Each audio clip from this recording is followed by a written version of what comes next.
चटपट खाना झटपट काम। हेलो, कैसे हैं आप? लोहड़ी की आपको बहुत बहुत बधाई, हार्दिक शुभकामनाएं। आज मैं आपके लिए हिमाचल की एक ट्रेडिशनल रेसिपी लेकर आई हूँ जिसे कहते हैं चरोली। कुछ जगह पर इसे एंकलू या एंकली भी कहते हैं। बहुत सिंपल, बहुत ही टेस्टी रेसिपी है। आप पूरी वीडियो को ध्यान से देखिए और मुझे कमेंट बॉक्स में ज़रूर बताइएगा कि ये डोसे से किस तरह से अलग है, क्या डिफरेंस है डोसे और चरोली में। तो चलिए शुरू करते हैं चरोली को बनाना। हिमाचल प्रदेश का ट्रेडिशनल पकवान जो लोहड़ी के अवसर पर बनता है, चरोलियाँ, एंकलू या एंकली, खाने का तरीका भी अलग अलग है। अलग अलग चीज़ के साथ खाया जाता है, मैं सभी बताऊंगी आपको। तो 1 कप हमने चावल का आटा लिया है, इसे पहले छान लिया है और अब एक बोल में हमने इसे डाला है।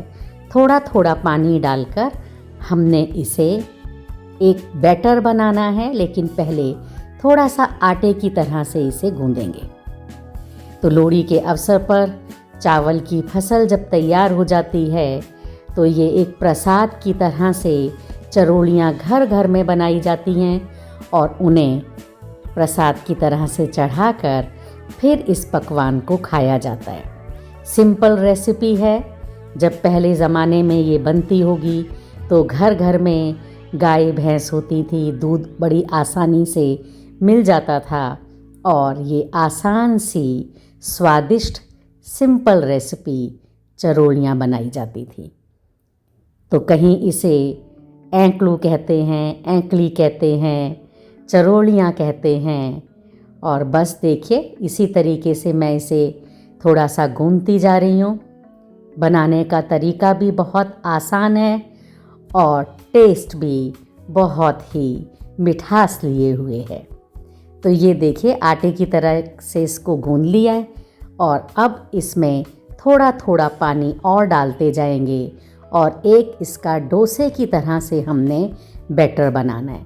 यानी ना बहुत ज़्यादा गाढ़ा और ना ही बहुत ज़्यादा हमने पतला करना है इसे। ये देखिए, इस तरीके का ये बैटर बनकर तैयार हो गया है। एकदम सफ़ेद आटा आप देख रहे होंगे। ये स्पेशली मुझे हिमाचल से मेरी एक बहन ने मुझे भेजा है और मेरी एक बड़ी बहन ने मुझ तक ये पहुंचाया है कि तुम लोहड़ी पर ये चरोलियाँ ज़रूर बनाओ। तो हमने 5 मिनट के लिए इसे रेस्ट करने के लिए रख दिया था। देखिए, आटे में अभी कोई पानी डालने की ज़रूरत नहीं है इसमें। और अब हम इसे बैटर को ट्रांसफ़र करेंगे एक केटल में। तो इससे केटल से बनाना बहुत इजी हो जाता है। तो अब हमने तवे को गर्म कर लिया है, फ्लेम को लो रखेंगे और इस तरीके से हमने इसे ग्रीस कर लेना है।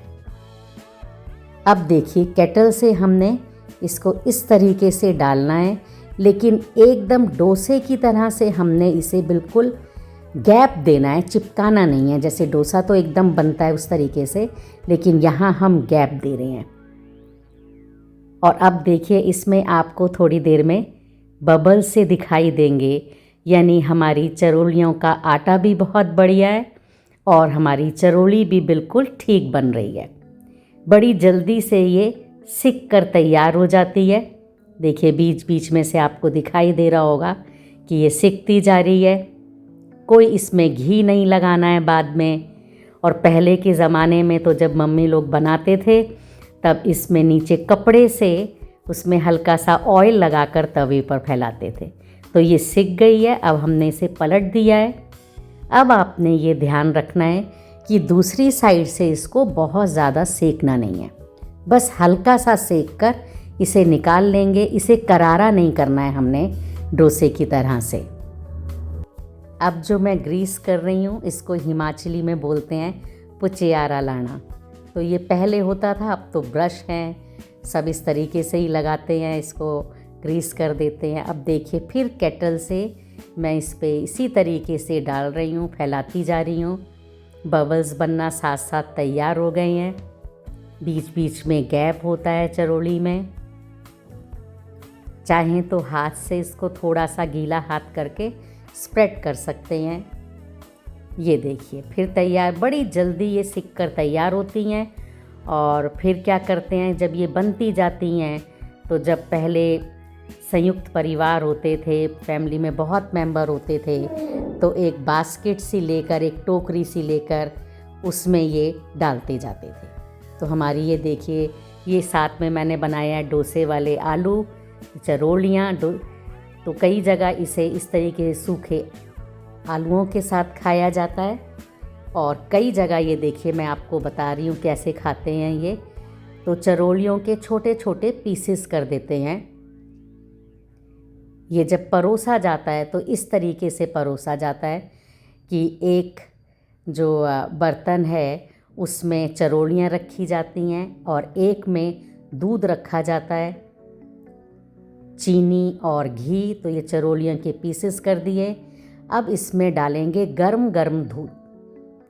गरम गरम दूध से ही इसका बहुत अच्छा टेस्ट आता है। चरोलियाँ अंदर से फीकी हैं, दूध डाल दिया गया है। अब इसमें डालेंगे चीनी, वो स्वाद के अनुसार डालेंगे, और डालेंगे इसमें बहुत स्पेशल, बहुत ज़रूरी चीज़, ये घी। ये परोसने का तरीका है। तो लीजिए, ये है हमारा ट्रेडिशनल तरीका, और कई जगह इसे डोसे की तरह से सूखे आलू बनाकर चरोलियों के साथ खाया जाता है। तो ये बन गई चरोलियाँ। कैसी लगी हमारी आज की रेसिपी आपको? आप कमेंट बॉक्स में हमें ज़रूर बताइएगा, और प्लीज़ लाइक, शेयर और सब्सक्राइब करना भूल ना जाइएगा। Thank you so much. जल्दी ही मिलते हैं एक नई रेसिपी के साथ। Bye bye.